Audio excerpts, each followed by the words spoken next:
Welcome back to Man Talks Abuse. As I was saying, I believe what my business/music partner did the very first time that we were alone was masturbate about, I guess, a foot from me as he was driving, and I woke up in the passenger side. As I think I mentioned this, if I did not, this became a way of life as we traveled on the road, feeling isolated, not knowing what to say, how to say it, and if I did say something, it only got worse. It never got better. And in retrospect, it only got worse. And I find myself now, present day, second guessing myself, being on eggshells sometimes, filled with anxiety sometimes. And I know, I must exit.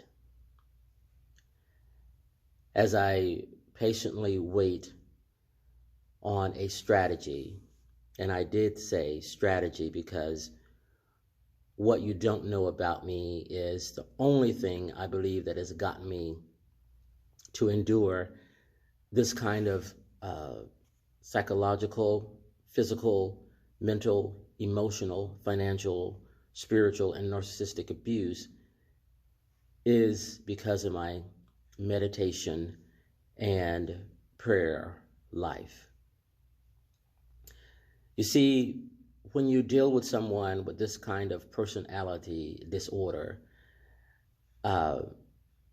there are certain things that are housed in these kinds of people. And I say housed in these kinds of people because I'm trying so desperately to separate the person from what's housed in them. There are all kinds of things can be housed in a house. But is the house bad?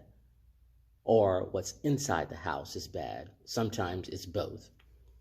But for my, I guess, spiritual practices, I'm trying desperately to separate the person from the evil, the pure evil that's inside of this person. I say that to say this. There's no way in the world that you can convince me that living with someone, caring for someone in what you thought was a mutual relationship, and someone who habitually, continually, forcefully abuses you, triggers you, tries to manipulate you, tries to dominate you intentionally, there is something evil that's operating inside this kind of person. Trust me when I tell you this.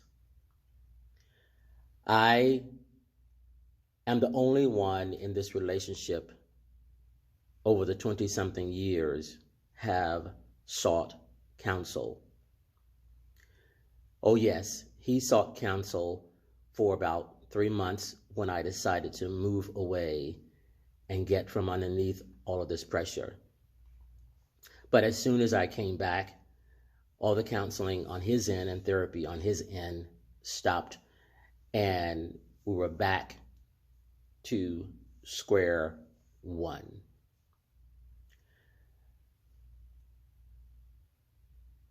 I have no desire to be in a relationship with anyone who continually, purposely, dogmatically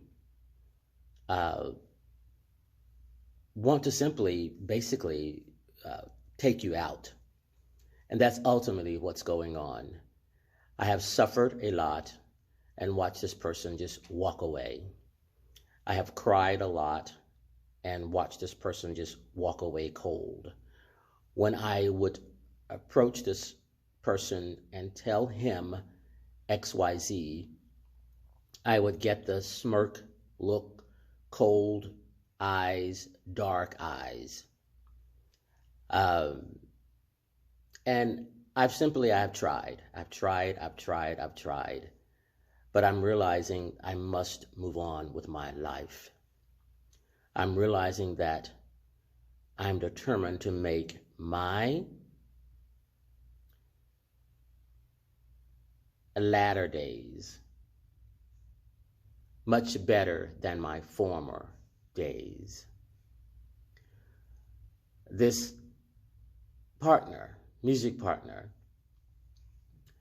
it all started with masturbation, I'm here to tell you again, and how he incited sexual things to keep me captive, because now I know that was the evil, and yes, I say evil, working with him.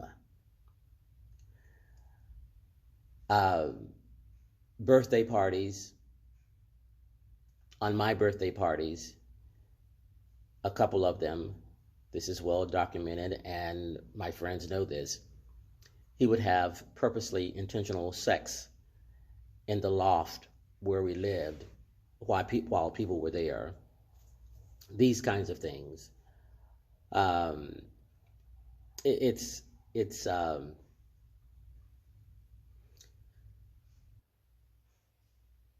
It's quite stunning, and to tell you the truth, if truth be known,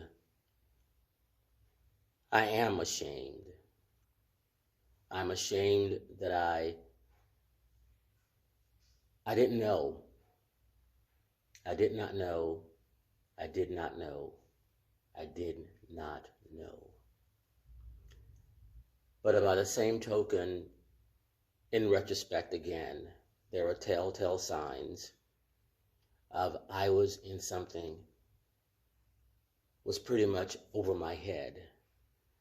And the only way I was going to survive is because of my spiritual walk and what I believe the covering of God, humanity, and the universe walking through and out of this thing.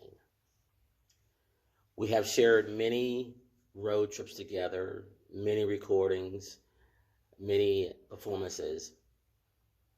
But at this point, I am willing and ready to walk away. Once again, I am being patient because I do know in my meditations and prayer, two things that's resonating and has resonated within me is the fact that these two things: do not abort the mission, because I do believe there's a mission, a higher calling mission for me to see this thing through in whatever way God, humanity, and the universe guides me. That's number one. Do not abort the mission. And number two, stay, stand, see salvation. And only thing I can express right now is stay, stand, see salvation. Salvation means deliverance. So stay, stand, see deliverance. I have full confidence that I will not be in this the way it is very much longer.